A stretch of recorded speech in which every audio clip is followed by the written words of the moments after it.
Без инде шул ятим балаларны алып киләбез, аларны тәрбиялибез, аларга әхлак, әдәп бирәбез. Бу ашату түгел, бу тәрбиялю.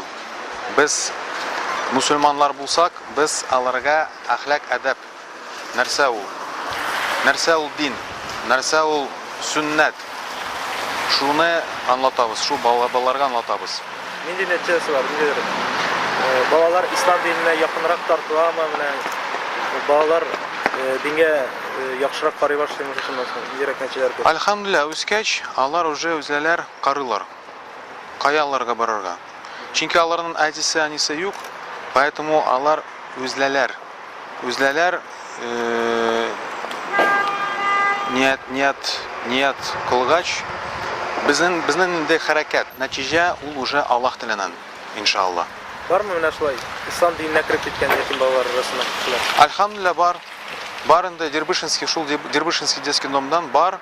Алар татарлар, алар хәзер уже үзләр йөриләр мәчеткә, үзләре намаз укыйлар. Без инде аларга только толчок бирдек. Всё. Аллаһ Тәгалә исеме белән саламлыйм сезне. Ассаламу алейкум ва рахматуллахи ва баракатуһу. Бүген безнең җомга көне, Рамазан ае. Без инде сезне чакырдык.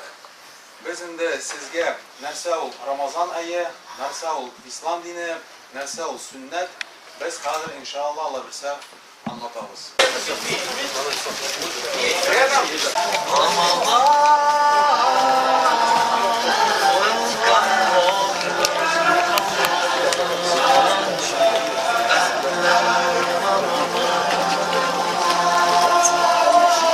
Настал тот день, и джаннату восхвалишь ты Господа своего, Создателя и Попечителя твоего. За мной, я говорю, а вы за мной повторяйте. Ля иляха илляллах Мухаммада Расулуллах.